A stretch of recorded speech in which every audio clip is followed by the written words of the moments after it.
Сигурно ви е познат този звук «пст», звукът от отварянето на кенче. Истината е, че тези напитки са просто навсякъде около нас, нали? По рафтовете в магазините, в автоматите, на всяко събиране с приятели. Те са станали някак постоянна част от ежедневието ни. Но дали някога се спираме, за да се замислим? Какво реално се крие в тези цветни опаковки? И каква е цената, която тялото ни плаща за онзи кратък, сладък момент на удоволствие? Хайде да се потопим в тази тема и да видим. Добре, първо да изясним нещо. Проблемът не е само в лъжичката захар, която слагаме в кафето. Когато говорим за подсладени напитки, експертите всъщност имат предвид нещо доста по-широко. И ето го и терминът «свободни захари». Звучи малко технически, но всъщност е съвсем просто. Това са всички захари, които са добавени към храната или напитката, без значение дали от производителя в завода или от нас вкъщи. Но внимание, тук влизат и естествените захари, които се съдържат в меда, в различните сиропи и в плодовите сокове. И списъкът с обичайните заподозрени, той е по-дълъг, отколкото си мислим. Не говорим само за класическата газирана напитка. Тук са и енергийните напитки, бутилираните студени чайове, а дори някои вкусени води, които, честно казано, често се представят за по-здравословен избор. И така, отминава първоначалният сладък вкус и какво следва? Какво е реалното въздействие върху организма, когато консумацията стане редовна? Тук, за щастие, науката е доста категорична. Не става въпрос за един-единствен проблем.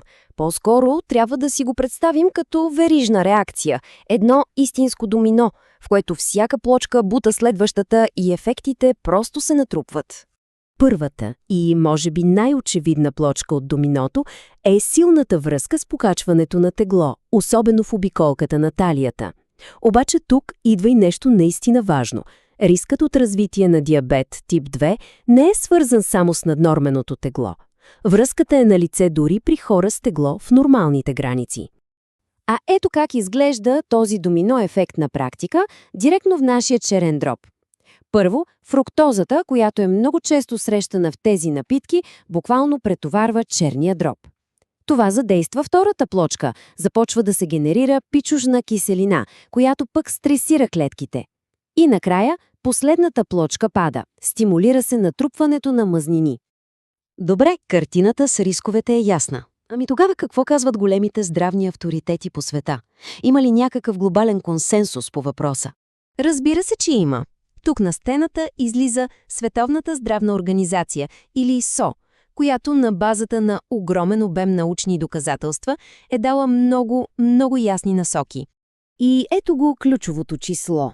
СЗО препоръчва свободните захари да бъдат под 10% от общия дневен прием на калории. За да си го представим по-лесно, за един средностатистически възрастен човек това са около 50 грама или към 12 чайни лъжички захар, а само едно кенче газирана напитка често покрива почти цялото това количество. Но това не е всичко. От СОЗО отиват и една стъпка по-далеч. За оптимално здраве препоръката е приемът да се намали дори под 5%, което е около 6 чайни лъжички на ден. Всяко намаление носи допълнителни ползи. И цялата тази информация ни води до най-важния въпрос. Какво правим с това знание? Как можем да го използваме, за да взимаме по-добри решения всеки ден? Всъщност, разликата се крие в една думичка – съзнателност. Да заменим автоматичния навик с осъзнат избор. Малки стъпки, като например да отделим 1 минута, за да прочетем етикета или просто да изберем вода вместо сладка напитка, могат да имат огромен ефект в дългосрочен план. В крайна сметка всичко се свежда до това. Знанието наистина е сила.